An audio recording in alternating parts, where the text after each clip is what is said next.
इनके मंचों से भारत माता तेरे टुकड़े होंगे के नारे लगे। अगर आप ये कह रहे हैं कि ऐसे नारे लगे थे, आपको वीडियो दिखाना पड़ेगा, साबित करना पड़ेगा। वीडियो दिखाइए। मानक जी अब प्लीज मानक जी मत करिए, आप वीडियो दिखाइए कहां भारत माता तेरे टुकड़े होंगे। मेरा कहना इतना है, मुझे बोल। मैं हूँ यासर मलिक। मैंने देखी है वहां, ये तो अय्याशी पे बैठे हुए थे, इनको क्या पता है किस तरह पब्लिक परेशान हो रही थी। अरे अय्याशी जैसे कौन हिंसा कर रहा था सड़कों। तो सबसे पहले तो आप अपने आईटी सेल वालों को माफ कर दीजिए कि वो इतने बदतमीज हैं, इतने शरारती हैं कि इतनी गंदी गंदी गालियां लिखते हैं। और आप देख रहे हैं अपना यूट्यूब चैनल YS3 न्यूज।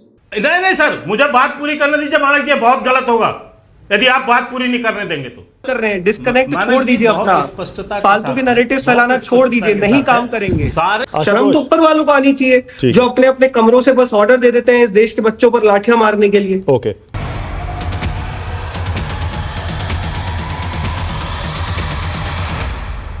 छात्र आंदोलन को बदनाम करने के लिए टीवी डिबेटों में आकर बीजेपी के प्रवक्ता कैसे कैसे नैरेटिव बनाते हैं। पहले तो स्टेज पर ही इल्जाम लगाया कि वहां पर जो है देश विरोधी नारे लगे, इस तरीके के नारे लगे। जब सीजेपी के प्रवक्ता आशुतोष रांका ने वहीं पर सबूत मांगे कि वीडियो दिखाइए, तब बीजेपी प्रवक्ता इधर उधर की बातें करने लगे, हकलाने लगे, मानक गुप्ता से बचने की उम्मीद लगाने लगे। लेकिन मानक गुप्ता ईमानदार एंकर है, उन्होंने भी इस बात पर कलई खोली। और उसके बाद जब कोई भी दांव नहीं चला तब बीजेपी के प्रवक्ता यहाँ डिबेट के अंदर बदतमीजी करने लगे और अपशब्दों का प्रयोग करने लगे और जो आशुतोष रांका है उनके लिए अय्याज जैसे शब्दों का प्रयोग करने लगे। जिसके बाद डिबेट में गर्मा गर्मी बढ़ गई, डिबेट में लड़ाई की नौबत आ गई। मानक गुप्ता ने बीजेपी प्रवक्ता की कलई खोलकर रख दी यहाँ पर, और सीजेपी के प्रवक्ता ने तो धज्जियां उड़ाकर रख दी, एक बात नहीं चलने दी, सारे झूठ का पर्दाफाश किया। आज भी जिस तरीके से उस आंदोलन को बदनाम करने के लिए साजिशें की जा रही हैं, ऐसे नैरेटिव बनाए जा रहे हैं, उसका पर्दाफाश इस डिबेट में हुआ है। बहुत शानदार डिबेट है, एक एक सच्चाई आपको पता चलेगी। और जो लाठीचार्ज हुआ है उसके बारे में आशुतोष रांका जो सीजेपी के प्रवक्ता, उन्होंने बड़ी बातों का खुलासा किया है और सरकार को डरने को भी कहा है। अब क्या होने वाला है इस डिबेट में वो भी आपको पता चलेगा, तो पूरी डिबेट जरूर देखिए। प्रधानमंत्री ने माफी मांग ली, माफ करिए, माफी दे दी उन बच्चों को जो कि वीडियो बना रहे थे और गालियां दे रहे थे या फिर वायरल होने के लिए अजीब अजीब हरकतें कर रहे थे। तो इसका तो सबको स्वागत करना चाहिए, यही तो मांग आपकी भी थी आशुतोष कि माफ कर दीजिए इनको, क्यों इन पर केस कर रहे हैं। प्रधानमंत्री जी ने, आपने वो जो गलती से एक बात बोली ना, वही था। प्रधानमंत्री को सबसे पहले तो दिल्ली पुलिस के किए पर माफी मांगनी चाहिए देश भर से। जिस तरह की बर्बरता 20 जुलाई को दिल्ली पुलिस ने हमारे बच्चों के खिलाफ दिखाई, जिस तरह से उनको सड़कों पर घसीटा गया, उनके सर फोड़े गए, 12-12 साल के बच्चों को मोलेस्ट किया गया, उसके लिए प्रधानमंत्री जी को बिल्कुल माफी मांगनी चाहिए। वो माफी तो खैर चलिए पता नहीं कब मांगेंगे, लेकिन एटलीस्ट पिछले एक हफ्ते में हमें लगता है कि कॉकरोच जनता पार्टी ने और कुछ नहीं तो प्रधानमंत्री जी को इंस्टाग्राम पर रील बनाकर युवाओं के लिए आउटरीच करने पर तो मजबूर किया।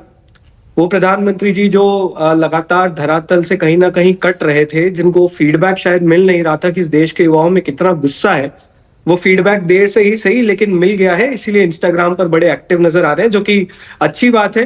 The prime minister should be connected to the youth of this country. जहां तक माफी की बात है, मुझे लगता है प्रधानमंत्री को सबसे पहले तो अपनी पार्टी से शुरुआत करनी चाहिए। इनकी पार्टी के आईटी सेल, अगर मैं अभी कोई भी अपनी पोस्ट खोलकर उसके नीचे के कमेंट्स पढ़ूंगा, वो नीचे कमेंट्स जिन लोगों ने दिए उनके अकाउंट्स अभी खोल खोल के दिखाऊंगा, तो अभी बहुत शर्मिंदा होना पड़ेगा लोगों को। तो सबसे पहले तो आप अपने आईटी सेल वालों को माफ कर दीजिए कि वो इतने बदतमीज हैं, इतने शरारती हैं कि इतनी गंदी गंदी गालियां लिखते हैं, लेकिन हमारी तरफ से हमने उनको पूरी तरह माफ कराया। Okay, so is it now time for us all of us to move on. Ashutosh, यही तो पूरा देश चाह रहा है भाई, आपकी जो डिमांड थी वो खत्म, पूरी हो गई ना, धर्मेंद्र प्रधान का इस्तीफा हो गया, आप कह रहे थे केस वापस लीजिए, सारे नोटिफिकेशन आ गए, केस भी वापस हो गए, अब मतलब हम आगे बढ़ सकते हैं क्या? सर, हम तो आगे बढ़ने के लिए बहुत दिनों से तैयार है। गाली गलौज कौन कर रहा है? अभी भी 15 साल की बच्ची को किसने टारगेट किया? हम तो बहुत पहले से तैयार है। आप रिटर्न एग्रीमेंट दे दीजिए। रिटर्न एग्रीमेंट अभी तक आया नहीं है, जिसका आपने मंगलवार तक का वादा किया था, आज शनिवार हो गया। हम तो बहुत दिनों से मूव ऑन करने के लिए तैयार है। आप अपने जो भी आपके एग्रीमेंट है, जो आपके एक सीनियर कैबिनेट मिनिस्टर ने करे थे ऑन रिकॉर्ड प्रेस कॉन्फ्रेंस में आके, उनकी ट्वीट भी है, आप उसको ऑनर करिए। ट्यूसडे तक आपने रिटर्न एग्रीमेंट देके इस मामले को क्लोज करने की बात की थी ऑनर करिए उसको। पर देखिए 3 डिमांड में से 2 तो आपकी मान ली गई ना।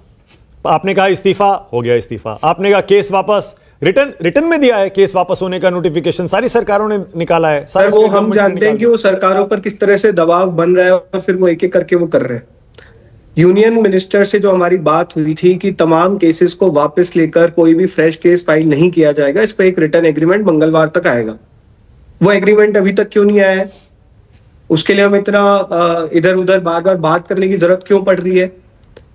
जो आपने दिल्ली पुलिस ने जिस तरह की चीजें की हैं 20 तारीख को, पैलेट गन्स का इस्तेमाल हो या जिस तरह की बर्बरता है, उस पे सरकार का क्या स्टैंड है? सरकार ने अभी तक क्यों इस बारे में आकर ऑफिशियली बात नहीं की है? तो ऐसे बहुत सारे सवाल हैं, ऐसे बहुत सारे सवाल हैं जिनका जवाब सरकार को देना चाहिए, क्योंकि पूरा देश अभी भी बहुत गुस्से में है। ये लोगों को समझने की जरूरत है कि प्रोटेस्ट भले ही 25 जुलाई को खत्म हो गया था, लेकिन लोगों के मन में अभी भी बहुत ज्यादा गुस्सा है, स्पेशली जो 20 जुलाई को हुआ उसके कारण। ठीक है, जो सोनम वांगचुक जी को जिस तरह से उठाया गया था उसके कारण। तो सरकार को अभी भी समझना होगा कि गुस्सा शांत नहीं हुआ है। ठीक है, आप कह रहे हैं कि सरकार या पुलिस नैरेटिव बदलने की कोशिश कर रही है। मेरे साथ ये कुकरेती जी बैठे हैं, दिल्ली पुलिस के रिटायर्ड एसीपी हैं। इन्होंने ही प्रेस कॉन्फ्रेंस की थी कल, और उधर एक और प्रेस कॉन्फ्रेंस हुई जिसमें घायल पुलिस वालों के परिवार वाले भी देश के सामने आए। उन्होंने बताया कि उनके पापा के साथ क्या हुआ इस प्रोटेस्ट के दौरान। तो क्या नैरेटिव ये बदलने की कोशिश कर रहे हैं पुलिस वाले, या फिर आप नहीं चाहते कि उन पुलिस वालों के बारे में जरा सी भी बातचीत हो जिनको चोटें आई हैं? आशुतोष, नहीं, आई थिंक अब ये लोग जो नैरेटिव वाली बातें हैं मानक जी, नैरेटिव का आप बनाते रहिए। नैरेटिव आप 12 साल से तो नैरेटिव ही परोस रहे थे, पर इस बार पिछले 2 महीने में इस देश के युवाओं ने आपके सारे नैरेटिव्स की धज्जियां उड़ा दी। नैरेटिव तो आपने इस आंदोलन को लेके भी बनाया था। एंटी नेशनल लोग हैं, वायरस है, जो मंत्री जी भूतपूर्व मंत्री जी दहशतगर्द बोल रहे थे, उन दहशतगर्दों ने उनकी कुर्सी छिनवा दी उनसे। तो नैरेटिव तो 2 महीने से ये लोग चला रहे थे, अभी भी चला रहे हैं, चलाते रहिए। हम लोग यहाँ पे नैरेटिव की लड़ाइयां लड़ने नहीं आए हैं। पर वायलेंस को आप सपोर्ट नहीं करते ना? वायलेंस और हिंसा को आप सपोर्ट नहीं करते ना? पुलिस वालों पर जो हिंसा हुई उसको भी आप सपोर्ट नहीं करते ना? हम किसी प्रकार की हिंसा को ना पहले दिन समर्थन दिए थे ना दूसरे दिन। 56 दिन हमारा कुल मिला के आंदोलन चला है, अब तक का सबसे पीसफुल प्रोटेस्ट। 20 जुलाई को जो भी घटना हुई वो पूरे देश ने देखी है, हमें इस पे सफाई देने की जरूरत नहीं है। जिस तरह की बर्बरता दिल्ली पुलिस द्वारा हुई, सारी हदें लांघने वाली बर्बरता थी। ना सिर्फ देश में, पूरे विदेश में देश की फजीहत हुई है जिस तरह की हरकतें दिल्ली पुलिस ने की है। आप 20 जुलाई का दिन हटा दें, उसके अलावा ये आंदोलन पूरी तरह शांतिपूर्वक चला है। तो 20 जुलाई को ऐसा क्या बदला? 20 जुलाई को बदला दिल्ली पुलिस को ऊपर से दिए गए ऑर्डर, जिसमें उनको छात्रों पर लाठियां चलाने के लिए कहा गया, उन पर आंसू गैस फेंकने के लिए कहा गया, उनके सर फोड़ने के लिए कहा गया, उन पर पैलेट गन इस्तेमाल करने के लिए कहा गया। संसद की तो जो भी बात हो 20 जुलाई के कॉन्टेक्स्ट में बात हो। पर आशुतोष, संसद की तरफ मार्च करेंगे तो आपको रोका तो जाएगा ना? आप चाहते थे कि आपको संसद के अंदर घुसने दिया जाए? संसद चलो सर, रोकने का मतलब ये तो नहीं होता ना कि आप 12-12 साल की बच्चियों को थप्पड़ मारे, अब महिलाओं को उनके प्राइवेट पार्ट्स पे डंडों से अटैक करे, या आप उनके सर फोड़े पीसफुल प्रोटेस्टर्स के। जो हमारे खुद के वॉलंटियर्स जो इनका क्राउड मैनेज करने में एक्चुअली हेल्प कर रहे थे, उनकी पसलियां तोड़ी है इन्होंने, उनकी पसलियां तोड़ी है। सोनम वांगचुक जी की वाइफ जो एक्चुअली वहां पर ट्रक पर खड़े होकर लोगों को बैठा रही थी, उनसे शांति बनाए रखने की अपील कर रही थी, उनको बालों से खींचा है इन्होंने। ट्रक पे चढ़ के ट्रक के कांच तोड़े इन्होंने। ये होता है संसद जाने से रोकने की अपील करना, इस तरह से आप अपील करते हैं? अच्छा, ओके, यही सिखाया गया है। आशुतोष, आपने कहा था, आपकी डिमांड थी कि जो पुलिस की एक्सेसिव फोर्स में, बल प्रयोग में लोग घायल हुए थे, उनके परिवारों को कॉम्पनसेशन दिया जाए। यह आपकी डिमांड थी? बिल्कुल, उनको मिलना चाहिए कॉम्पनसेशन। तो क्या इसी तरह की डिमांड, मेडिकल रिक्वायरमेंट है, क्या इसी तरह की डिमांड आप घायल पुलिस वालों के लिए भी करेंगे क्या? भाई, सबके लिए बराबर होना चाहिए ना? सर बिल्कुल होना चाहिए, बिल्कुल होना चाहिए। जो पुलिसकर्मी घायल हुए हैं तो हमारे देश के नागरिक, हाँ, है तो हमारे देश के नागरिक। हाँ। आज ऊपर से उनको सिस्टम से ऑर्डर आया अपने ही देश के बच्चों को मारने का। हमें पता है उनको कितना बुरा लगा होगा। हमें कितने पुलिस वाले आगे पीछे से बोल के गए कि सर हम ये नहीं करना चाहते थे, हमसे करवाया गया, हम अपने बच्चों पर लाठी नहीं मारना चाहते थे। शर्म तो उनको आनी चाहिए जिन्होंने इन पुलिस वालों को ऑर्डर दिए। नीचे के पुलिस वाले, ज्यादातर लोग हमारे आंदोलन के साथ थे, सोचिए उनका कितना दिल टूटा होगा अपने ही देश के बच्चों पर इस तरह से लाठी मारने में, ओके। उनके सर फोड़ने पे, उनपे पैलेट गन का इस्तेमाल करने में। ठीक है, शर्म आशुतोष। तो ऊपर वालों को आनी चाहिए, ठीक जो है। अपने अपने कमरों से बस ऑर्डर दे देते हैं इस देश के बच्चों पर लाठियां मारने के लिए। ओके, इतने हफ्तों से आप पर जो आरोप लग रहा है, मैं चाह रहा हूं कि आज आप राष्ट्र की बात में उस आरोप का जवाब दें।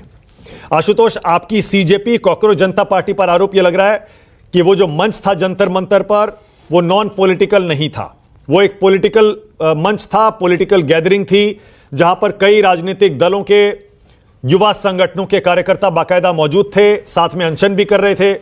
ऐसे में आप अपने आप को छात्र आंदोलन मत कहिए, आप राजनीतिक लोग हैं, आप आगे जाकर चुनाव भी लड़ेंगे। क्या कहते हैं आशुतोष? नहीं, हम तो है ही राजनीतिक आंदोलन, हम कहां मना कर रहे हैं, हम तो है राजनीतिक आंदोलन।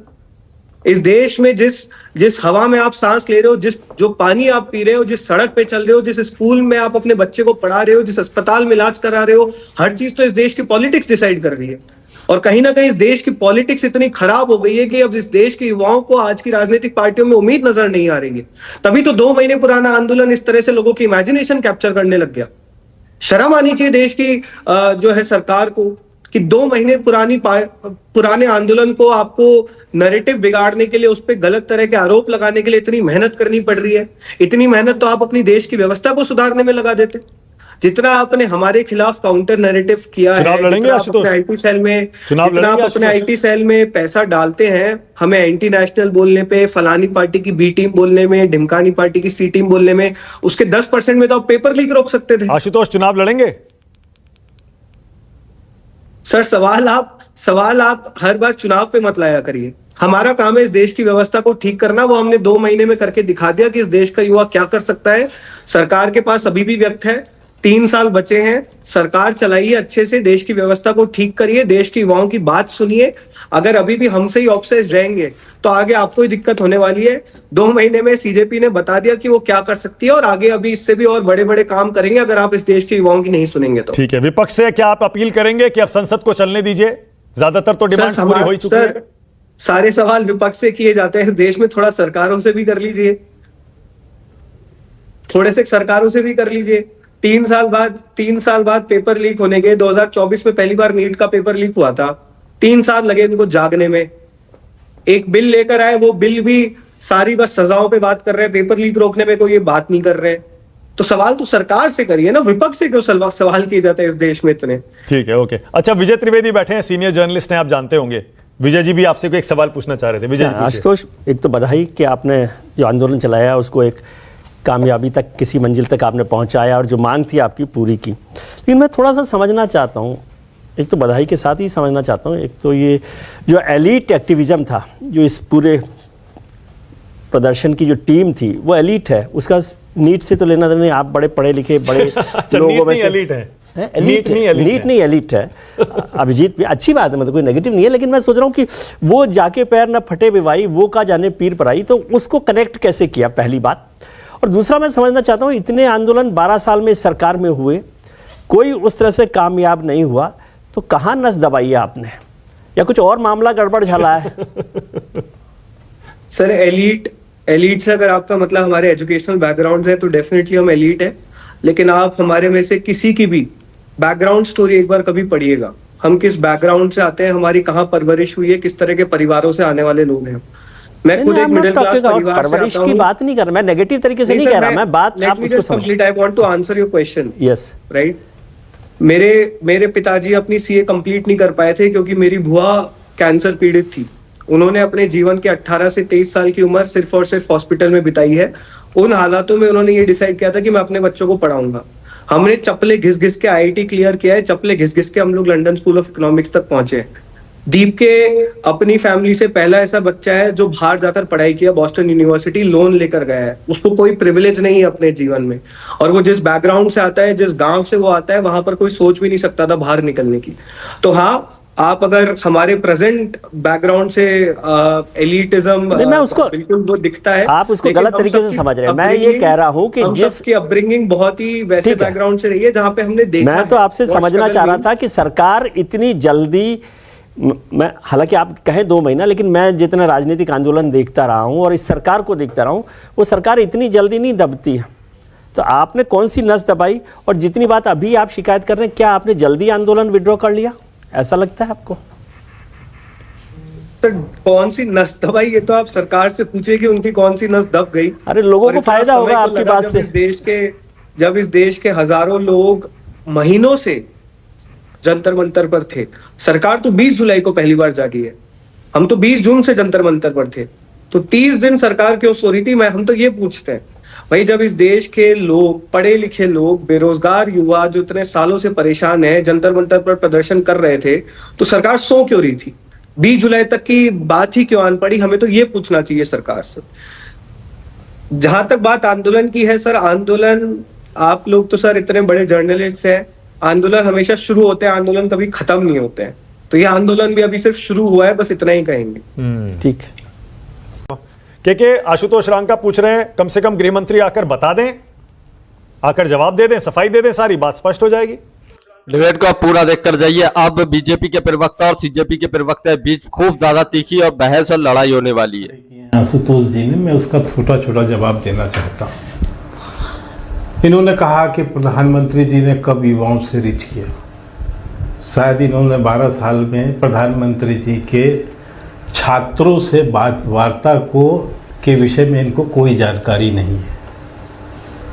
वो वर्ष में कम से कम 2 बार 3 बार वो छात्रों से बात करते हैं, परीक्षा से पहले भी बात करते हैं और बाद में भी बात करते हैं। जितने युवा खिलाड़ी हैं जो जीत के आते हैं उनका भी सम्मान करते हैं, उनको पीएम हाउस भी बुलाते हैं, उनसे सारी वार्ता होती है। तो इनको जानकारी का अभाव है। दूसरी बात, आज मुझे अच्छा लगा कि आशुतोष जी ने बात स्वीकारा कि वो एक राजनीतिक दल है। छात्रों का मुद्दा उन्होंने उठाया और ये भी कहा उन्होंने कि जब सारे राजनीतिक दल फेल हो गए, मतलब लगातार कांग्रेस और विपक्षी दल, समाजवादी, सब लोग चुनाव हारते चले गए, तब ये बी टीम बन के खड़े हुए हैं, विकल्प बन के, और सबने इनके कंधे पर सवारी की और सबने इनके बाद यश लूटने का काम किया। इस बात की आशुतोष भी हंस रहे हैं आपकी बात पर, अपनी बातों से की है। ये अब मैं बताता हूं, क्योंकि ये राजनीतिक दल है भाई, ये कोई छात्र थोड़ी ना है। छात्रों का तो मुद्दा उठाया इन्होंने, ये कहां से छात्र हो जाएंगे? ये तो सच्चाई है। अब इनकी मैं 2-4 और बात बता देता हूं। इन्होंने एक बात कही कि साहब, उस मंच पर आपने पूछा कि उस मंच का उपयोग कैसे हुआ, आपके मंच का। इनके मंचों से क्या क्या कहा गया आशुतोष जी, सॉरी मानक जी, इनके मंचों से भारत माता तेरे टुकड़े होंगे के नारे लगे, अल्लाह हो अल्लाह के गीत गाए गए, हिंदू मुसलमान किया गया। एक वीडियो दिखाइए हमें थोड़ा सा। आप सारे फुटेज वीडियो दिखाइए, अभी दिखाइए। आपके ही फुटेज है। आप अगर बोल रहे हैं अल्लाह का गाना कौन गा रहा था भाई साहब? अब आप बीच में मत बोलिए प्लीज आशुतोष जी। मानक जी थोड़ा इनको आप रोकिए एक सेकंड। आशुतोष मैं आपको मौका देता हूं, let him finish, I will give you the opportunity to मैं कोई बात अभी नहीं, अभी ये वीडियो दिखाना पड़ेगा, आप मुझे रोक अभी वीडियो दिखाना पड़ेगा, स्टेज पे नारे लगे। हाँ नहीं ठीक है ओके। के शर्मा, ना के शर्मा 1 सेकंड। आशुतोष बोल रहे हैं अगर आप ऐसा, मैं बिल्कुल वो कह रहे हैं आपको वीडियो दिखाना पड़ेगा। अगर आप ये कह रहे हैं कि ऐसे नारे लगे थे, आपको वीडियो दिखाना पड़ेगा, साबित करना पड़ेगा। Show me the video now. बिल्कुल दिखाएंगे सर, बिल्कुल अभी दिखाइए। वहां जो अल्लाह को लेके सबसे बड़ा नाम अल्लाह का जो गीत गाया गया, आपने बोला स्टेज हम दिखाएंगे साहब, आप चिंता न करें। अभी हमें मुझे बोलने तो दीजिए। हाँ एक मिनट सर, मानक जी मुझे रोकिए please. Ashutosh let him finish, वापस ले लूंगा। Ashutosh let him Manak finish. जी आप इस तरह बीच में नहीं डिबेट कराइए, तो मुझे टाइम देना पड़ेगा। आशुतोष आपने कहा वो सबूत दें, के शर्मा कह रहे हैं मैं सबूत दे रहा हूं, वो कह रहे हैं मैं सबूत दे रहा हूं। ये कोई स्पेशल नहीं है, शो मी दैट वीडियो। ये कोई स्पेशल नहीं है, आपको एक बता दूं, आपके लिए I will personally leave CJP if he shows me the video कि भारत माँ तेरे टुकड़े होंगे जैसा स्टेज पे कहाँ नारा लगाया। आप दिखाइए, चलिए वीडियो दिखाइए, आप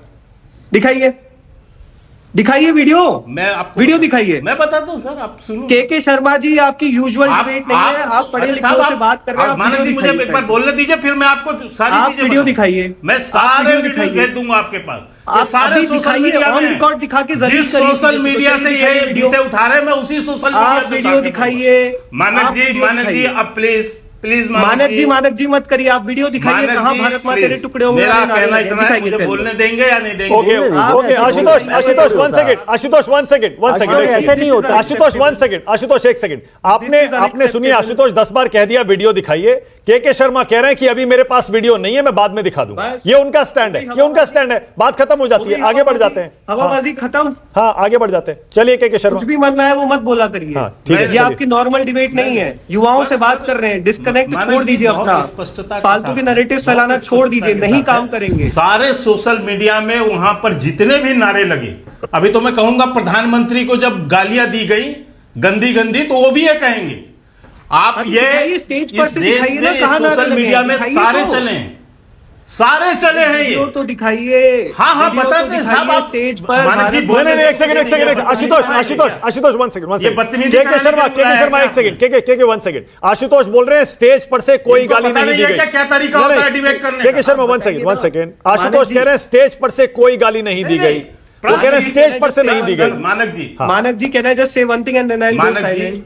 अगर के शर्मा जी बीजेपी के स्टेज पर से नारे लगे हैं, इस पर बोल रहे हैं, तो he needs to have evidence. या तो ये आशुतोष एक सेकंड, लेट हिम फिनिश, मैं उसके बाद आपको मौका दे रहा हूं। आशुतोष लेट हिम फिनिश, बात अपनी पूरी कर ले, फिर मैं आपको काकरोच है, ये मुझे पता है। अब मैं आता हूं, कॉकरोच मैं अपनी बात पूरी तो मुझे दिलवा दी, तथ्यों के साथ। चलिए आगे बोलिए। मैं आपको कह रहा हूं, जब आंदोलन होता है ना, तो स्टेज नहीं होता सर। ये आपको जानकारी नहीं है आशुतोष जी, पहली बार आंदोलन किए होंगे। हम लोगों ने 60 साल आंदोलन किए हैं, 60 साल, समझ रहे हैं आप? वहां पर जो कुछ होगा उसकी जिम्मेदारी आपकी होगी। उस परिसर में, उस रेंज में जो कुछ होगा, यदि वहां पर हिंसा हुई है तो उसके भी जिम्मेदार आप हैं। केवल नारा लगा के मजे लूटने से नहीं होता है साहब। आप जब आंदोलन का आह्वान करते हैं ना, तो जिम्मेदारी भी आपकी होती है। तो दिखाइए, वीडियो तो दिखाइए। मैं वीडियो तो दिखाइए। इनको फर्क नहीं पड़ेगा ना मानक जी, इनको मानक जी इसलिए फर्क नहीं पड़े।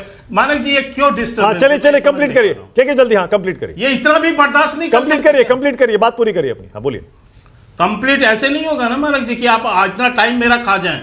अब मैं बताता हूं, मैं पॉइंट टू पॉइंट जवाब दूंगा इनको पूरा। मैं इतना ही कह रहा हूं, इनको तो कोई असर नहीं पड़ा। जिस दिन इस्तीफा हुआ उसके बाद ही आप लोगों ने भी फुटेज चलाए हैं अपने मीडिया में। इनके प्रमुख लोग 5 स्टार होटल में पार्टी मना रहे थे, तो इनको क्या फर्क पड़ेगा सर? लेकिन वो बच्चे जो गुमराह होके वहां थे, वो जब अपने घरों में गए, समाज के बीच गए, तो वो वीडियो बना के डाल रहे हैं। उसका इनको अता पता नहीं है, उसका इनको कोई फर्क नहीं पड़ता सर। ये तो बैठे हैं एसी कमरों में, इनको क्या फर्क पड़ रहा है? वो तो बेचारे परेशान तो हो रहे हैं। प्रधानमंत्री जी ने उनके लिए संबोधित किया, समाज से अनुरोध किया कि उनको माफ कीजिए। इनको कोई दर्द है क्या? ओके, अब आशुतोष की बारी है। अब आशुतोष की बारी है। के शर्मा, सही आप समझ सकते हैं कि आशुतोष जी कह रहे हैं सर। अब आशुतोष बोलेंगे। आशुतोष बोलिए, आपकी बारी है। एक बात हो, आशुतोष जी कह रहे हैं इससे इनकी नहीं सर, मुझे बात पूरी करने दीजिए। मानक जी बहुत गलत होगा यदि आप बात पूरी नहीं करने देंगे तो। मानक जी, मैं ये कह रहा हूं कि आशुतोष जी ने अभी अपने बयान पे कहा कि केवल हमारे उस आंदोलन में 20 तारीख को हिंसा हुई, उसके बाद कोई हिंसा नहीं। ये तो आप बोल रहे हैं, आप समझ सकते हैं कि ये कितने मशगूल थे अपने जो चीजों में। 21 तारीख, 22 तारीख, 23 तारीख कनॉट प्लेस बंद, सार्वजनिक चीजों का वहां पर लूटपाट मच रहा था। मैं उसी क्षेत्र में रहता हूं सर, मैंने देखी है वहां। ये तो अय्याशी में बैठे हुए थे, इनको क्या पता है किस तरह पब्लिक परेशान हो रही थी। अरे अय्याशी जैसे कौन हिंसा कर रहा था सड़कों पर? अय्याशी जैसे शब्द, कौन लूटपाट कर रहा था? नहीं सर, बोलने दीजिए। 24 तारीख तक हुई यहाँ पर हिंसा। आप बोलने दीजिए। हाँ। और ये इनको कुछ नहीं पता। अब आशुतोष रंका, अब आशुतोष बोलेंगे। आशुतोष आपकी बारी है। आशुतोष बोलिए। अब आशुतोष बोलिए। हाँ जी। नहीं सर, पहली बात तो आपके चैनल पर आकर एक बीजेपी के स्पोक्स पर्सन बोल रहे हैं कि सीजेपी के स्टेज पर से भारत माँ तेरे टुकड़े होंगे के नारे लगे। ये उनका पहला स्टेटमेंट था। तो या तो वो इसका वीडियो पब्लिक में जारी करके दिखाएं कि किस समय स्टेज पर इस तरह का नारा लगा था, वरना वो माफी मांगे। पहली चीज तो, अगर इस तरह के वो स्वीपिंग स्टेटमेंट्स दे रहे हैं तो या तो इनको ढंग से ट्रेन करके भेजा नहीं गया है, या फिर इनको होश नहीं है इस समय क्या बोल रहे हैं? अगर आप इतने बड़े बड़े स्टेटमेंट बोल रहे हो तो आपके पास प्रूफ होंगे इस तरह के नारे जो लगे हैं। और ये हवा बेहोशी में जीते होंगे, आप बेहोशी में रहते होंगे कि सोशल मीडिया पे सारे वीडियो है, फलाना है, समझ ढिमकाना गया? है। तमीज से बात करना सीखिए, तमीज से बोलना सीखिए। पहले आप तमीज जिस तरह सीख की कर आइए भाषा यूज बोलने कर का। रहे हैं, आप जिस तरह आप की जिस भाषा शब्दों का यूज प्रयोग कर कर रहे रहे हैं हैं, यहाँ से, अय्याशी जैसे वर्ड आप यूज कर रहे हैं, नहीं, आपने कैसे आपको कहा खुद कि को बेहोशी शर्म पर आनी है? चाहिए। आपको खुद आपने को कैसे शर्म कहा आनी कि चाहिए। बेहोशी पर है? आप उनके सीधे Let's not make it statement यहाँ पर personal. लगा रहे हैं आपको बच्चे शर्म को। आनी चाहिए। प्लीज एक दूसरे के अगेंस्ट आपको प्लीज शर्म आनी लेट्स नॉट चाहिए। मेक बोल पर्सनल रहे हैं कमेंट्स। आप यहाँ लेट्स पर नॉट मेक बैठ के पर्सनल छोटे-छोटे प्लीज बच्चों के- let's not make personal comments. Ashutosh मुद्दे पर बोलिए, मुद्दे पर बोलिए। सर मैं बस वापस यही बोलूंगा कि के शर्मा जी ने अगर बोला है कि एंटी नेशनल कमेंट्स हमारी स्टेज से दिए गए थे तो उसका वीडियो दिखाएं, अदरवाइज वो माफी मांगे। ठीक है, ओके। बस। के शर्मा आपकी बारी है, 30 सेकंड्स, फिर आगे जा रहा हूं डिबेट में। के शर्मा 30 सेकंड दिखाइए आपके बस। ही आंदोलन में हुआ है सर। आपको ये डिबेट देखकर कैसा लगा, इस पर अपनी राय जरूर देकर जाइए, और किसने सबसे पहले बदतमीजी की उसका नाम कमेंट में लिखिए। गाने गाए गए हैं। आप फिर वही बात- मंच जो है आप चरणजीत सिंह सापरा को ले आइए जरा। आपने बोला चरणजीत सिंह सापरा। तो दोस्तों, आप लोगों ने ये पूरी डिबेट देखी, आप लोग इस डिबेट के बारे में क्या कहते हैं, अपनी राय इस पर जरूर देकर जाइए। प्रधानमंत्री नरेंद्र मोदी इंस्टाग्राम पर एक्टिव हो गए हैं। अब वो डेली की जो है एक रील बनाकर डालते हैं, युवाओं से संबोधन करते हैं, युवाओं से कनेक्ट होते हैं। लेकिन अभी 1-2 दिन पहले जो रील डाली थी प्रधानमंत्री नरेंद्र मोदी ने, उसमें जो है उन्होंने युवाओं को माफ किया था। उनका कहना था कि जिस तरीके से गालियों का प्रयोग इस आंदोलन में किया गया है उसके लिए मैं सभी युवाओं को माफ करता हूं। लेकिन देश ये उम्मीद लगाए बैठा था कि प्रधानमंत्री नरेंद्र मोदी जब भी युवाओं से कनेक्ट होंगे, रील बनाकर डालेंगे, तो वो जो है देश के युवाओं से माफी मांगेंगे। जिस तरीके से 20 जुलाई को जंतर मंतर पर जो भी हंगामा हुआ था, जो भी लाठी चार्ज हुआ था, आंसू गैस के गोले छोड़े गए थे और बच्चों को पीटा गया था, सर फोड़े गए थे, और जो लड़कियों के साथ अभद्र व्यवहार पुलिस द्वारा किया गया था उसके लिए माफी मांगेंगे और देश को जवाब देंगे। तो सारे विपक्षी दल भी यही उम्मीद लगाए बैठे थे और पूरा देश भी यही उम्मीद लगाए बैठा था। लेकिन प्रधानमंत्री नरेंद्र मोदी ने अलग ही रील बनाकर डाल दी और उसमें उन्होंने युवाओं को माफ कर दिया। यही यहाँ पर सीजेपी के प्रवक्ता आशुतोष रांका का भी यही कहना था कि उन्हें उम्मीद थी कि प्रधानमंत्री नरेंद्र मोदी जो है युवाओं से माफी मांगेंगे, देश से माफी मांगेंगे और जो वहां पर कुछ हुआ उसके लिए माफी मांगी जाएगी, लेकिन ऐसा कुछ नहीं हुआ। सीजेपी के प्रवक्ता ने पूरी तरीके से सारी सच्चाई को यहाँ सबके सामने रखा कि अभी तक जो मतलब शर्तें उनकी मानी गई थी इस्तीफे की वो हो गया, और जो भी मतलब कार्रवाई पुलिस द्वारा की जा रही है उसके मतलब रिटर्न एग्रीमेंट की, लेकिन रिटर्न एग्रीमेंट अभी तक नहीं दिया गया है। क्यों इतना लेट किया गया? क्योंकि ट्यूसडे की बात थी कि ट्यूसडे तक रिटर्न एग्रीमेंट दे दिया जाएगा, किसी भी छात्र पर एफआईआर नहीं होगी और जिस पर एफआईआर है उसको वापस लिया जाए, चाहे वो किसी भी स्टेट का हो, सबसे वापस लिया जाएगा। इसकी भी बात हुई थी और इस पर जो है रिटर्न एग्रीमेंट ट्यूसडे को देना था, लेकिन ट्यूसडे को रिटर्न एग्रीमेंट नहीं दिया गया है, यह आशुतोष रांका ने बताया है। और सरकार को डरना चाहिए, ये भी इस डिबेट में कहा है कि अगर सरकार नहीं सुधरी और हमारी शिक्षा व्यवस्था को नहीं सुधारा तो हम जो है सरकार को हम इससे डरना चाहिए। युवा जाग चुका है, युवा पीछे हटने वाला नहीं है और रिटर्न एग्रीमेंट जितनी जल्दी हो सके दिया जाए। और जिस तरीके से छात्रों पर दबाव बनाया जा रहा है वो सब चीजें गलत है। ये इस डिबेट में सारी सच्चाई सबको बताई और आप लोगों ने देखा आशुतोष रांका ने बड़ी ही आसानी से, बड़ी संयम से अपनी बातों को रखा। जिस तरीके से मानक गुप्ता ने उनसे सवाल पूछे उन्होंने उसके जवाब दिए, कोई भी अपशब्द का उपयोग नहीं किया। जो बातें थी वो सबके सामने है, सोशल मीडिया पर भी है, वही बातों को दोहराया उन्होंने। लेकिन जब बीजेपी के प्रवक्ता की बोलने की बारी आती है तब बीजेपी के प्रवक्ता के पास सवालों के जवाब नहीं होते हैं, बोलने के लिए कुछ नहीं होता है, तो वो अपना वही घिसा पिटा जो डायलॉग होता है वही लाते हैं। और उन्होंने इस डिबेट में आज भी छात्रों के खिलाफ नैरेटिव बनाने की कोशिश की। सीजेपी पार्टी ने जो आंदोलन किया था उसको बदनाम करने के लिए यहाँ पर बोला कि जो है सीजेपी के स्टेज से भारत तेरे टुकड़े होंगे इंशाल्लाह इंशाल्लाह जैसे नारे लगाए गए। ये जब बात बोली तब सीजेपी के प्रवक्ता आशुतोष रांका ने वहीं उनसे सबूत मांगा, क्योंकि ये बोलकर चले जाते हैं, सबूत होता नहीं है। ऐसा कोई नारा स्टेज से लगा ही नहीं है, इसीलिए वीडियो मांगी जा रही थी, लेकिन वीडियो थी नहीं, सिर्फ हवाबाजी चल रही थी। हवा में बोल रहे थे, झूठ बोल रहे थे, सोच रहे थे कुछ भी बोलकर निकल जाएंगे। लेकिन ना तो मानक गुप्ता ने उन्हें जाने दिया, उन्होंने मानक गुप्ता ने भी सबूत मांगा और सीजेपी के प्रवक्ता ने भी सबूत मांगा, लेकिन इनके पास सबूत नहीं थे। जब चारों तरफ से ये घिरने लगे तब यहाँ पर कैसे बदतमीजी पर उतर आए और आशुतोष राका को अय्याज जैसे शब्दों से का प्रयोग कर दिया। आप लोग अब इनकी भाषा समझ सकते हैं, क्या भाषा ये डिबेटों के अंदर बोलते हैं और सबसे पहले कौन शुरुआत करता है, क्योंकि ये सवालों में फंस जाते हैं, सवाल दिए नहीं जाते। और यहाँ पर आप लोगों ने देखा होगा कि किस तरीके से मानक गुप्ता तक को धमकी दे डाली कि अगर तुमने मुझे बोलने नहीं दिया तो ये अच्छा नहीं होगा। मतलब ये धमकियां देते हैं, बदतमीजी करते हैं, लेकिन सवाल का जवाब नहीं देते हैं। आप लोग इसके बारे में क्या कहते हैं जरूर बता कर जाइए। अगर आप भी गोदी मीडिया का विरोध करते हैं तो हमारे चैनल YS3 न्यूज को अभी सब्सक्राइब कीजिए। वीडियो अच्छी लगी है इसको एक लाइक एक कमेंट जरूर करके जाइए। और जो विपक्ष लगातार आरोप लगा रहा है और जो मांगे रख रहा है विपक्ष, और जो अमित शाह के इस्तीफे की बात विपक्ष लगातार कर रहा है, क्या वो सही है या नहीं है?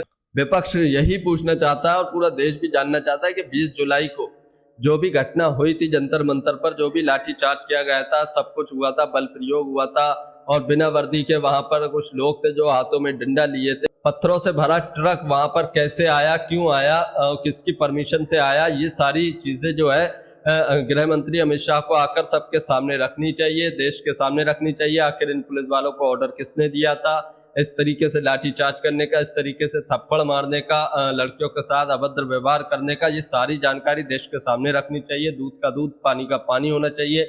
और जब विपक्ष जिस बात पर अड़ा हुआ है उस सबके सवालों के जवाब देकर विपक्ष का मुंह बंद करना चाहिए। क्या ऐसा नहीं होना चाहिए? आप लोग इस पर क्या कहते हैं जरूर बता कर जाइए। क्या गृह मंत्री अमित शाह को सामने आकर इन सब सवालों के जवाब देने चाहिए या नहीं देने चाहिए? आप क्या कहते हैं इस पर जरूर बताइए।